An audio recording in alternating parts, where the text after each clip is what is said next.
morning, it's Georgia Rose back again.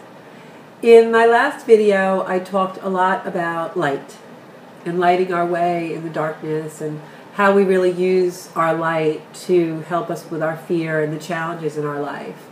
And I'd like to talk about that a little bit more today in regards to not allowing our light to be dimmed, either by situations or other people or things in our life that can really dim us and make us feel depleted, deplete our energy, and give us the less effective ability to go forward and tackle the things that we really need to do in this journey of self-discovery and truly finding our life purpose, our soul purpose, the reason why we're on this planet.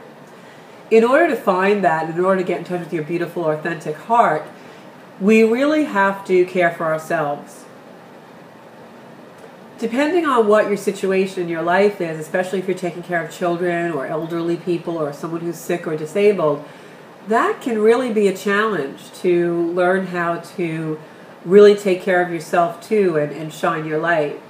Many life coaches and gurus use the analogy of, when you're in the airplane and the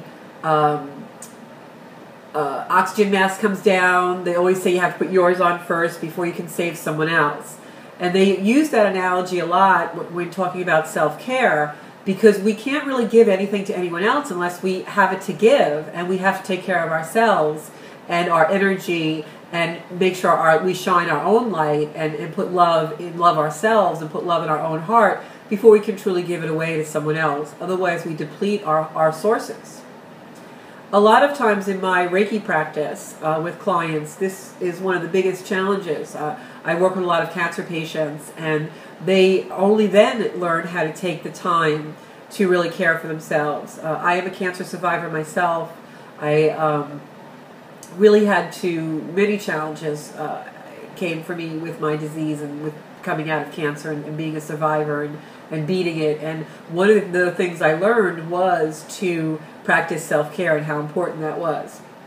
So I'm going to give you a couple of ideas today, or tips or inspiration to care for yourself and not feel guilty about it.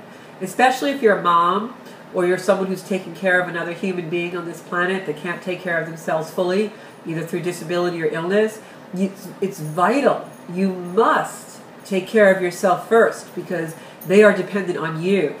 And if you're not functioning at your optimum, if you're not functioning to the best of human ability that you can, then how can you possibly help them? All that exercise is going to do is deplete you further and further until you're of no good to them and you're not able to help them. And if that child or elderly person or ill person or someone suffering from some kind of dis-ease or disability is dependent on you, then it is your duty to take care of yourself. So you need to look at that, if that is your situation, and kind of turn the table on the way you're probably thinking. Because most of us who are caregivers think in terms of, oh, I couldn't possibly do that. We feel guilty if we go get a massage or pamper ourselves when there's someone in our life who really can't do that. Or we feel guilty if we take time away from someone who's disabled or ill, because that time is so precious in their lives and they're so dependent on us. But if we don't do those things to fill our own light and fill our own heart, then we will not be of any good to anyone else. Also, anyone in any situation, you don't have to be a caregiver, but even if you're in a situation where you're just, living life in a normal way and you're not someone who really feels comfortable giving to yourself, how do you do that? How do you get to a place where you really can and not feel awkward or guilty or self-indulgent?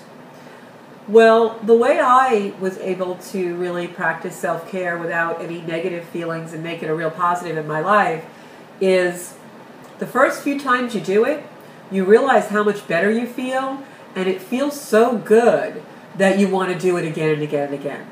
Whether that good is playing tennis or going for a motorcycle ride or water skiing or surfing or getting a massage or a manicure every other week or a monthly lunch with the girls or seeing a sister that you never see. Whatever it is that feeds your heart light, feeds your soul, you feel so good when you do it that you know it's not wrong for you to do. if you can be in a space where you're able to indulge yourself or pamper yourself or raise your vibration, as we like to say in the spiritual world, or really make yourself feel healthier, feel stronger, if you're in a place like that and still feel guilty or like you shouldn't have done it, then there's really something wrong that I don't understand. Because you really should feel that you deserve those things by doing them. Every time you do them, you feel so much better. You realize, well, I guess I do deserve this because I feel so much better when I do it.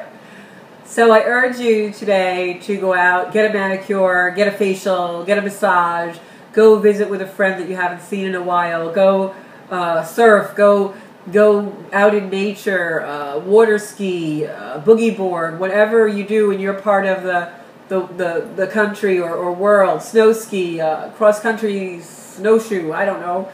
But I urge you to do what feeds your soul, because that's how we keep our light shining, and that's how we keep ourselves as human beings maintained. And it's really important for us to be in that space every now and again to honor who we are as human beings, because I guarantee you, in that space of loving ourselves and caring for ourselves, we emerge victorious and stronger and more able to help those of us in the world that need help, helping each other, lifting each other up. You can't lift another person up if you can't lift yourself. Remember that. You can't lift another person up if you can't lift yourself. So take the time to shine your own light and be good to yourself and just caress yourself and love yourself and be glad for the body God gave you and the love, the heart that you have and the brain that you have and all the things in your life, and truly, truly, truly cherish your life today and honor yourself as the beautiful human being that you are. You deserve it. You have to do it.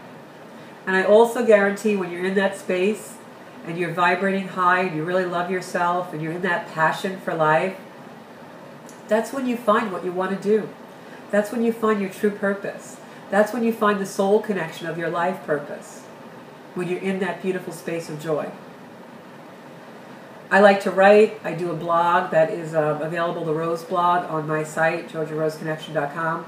That's part of my purpose in life. When I'm writing, I could write for hours. I'm so totally like suspended in a different place. I just go someplace else when I write. Whatever it is. Some people like to quilt or knit, or go out on a motorcycle, or I always call that wind therapy. Since I was 9 years old, I used to ride my Schwinn as fast as I could possibly ride it. I've been a junkie for the wind. I always say passionate people have to drive convertibles. So go out today and do something for yourself, and don't worry 1 second that you're taking something away from someone else, because you deserve to be the best human being you can be for yourself and all of us. Thank you so much for tuning in to our beautiful virtual community. I'm so glad you are all a part of my life, and thank you for letting me into yours and walking with me for a time as we all make our lives our teacher and our friend. You can find me on the web at GeorgiaRoseConnection.com. If you'd like a reading or spirit communication by Skype, please get in touch. Thanks so much. I hope these videos are helping you live your life purpose and are giving you life support.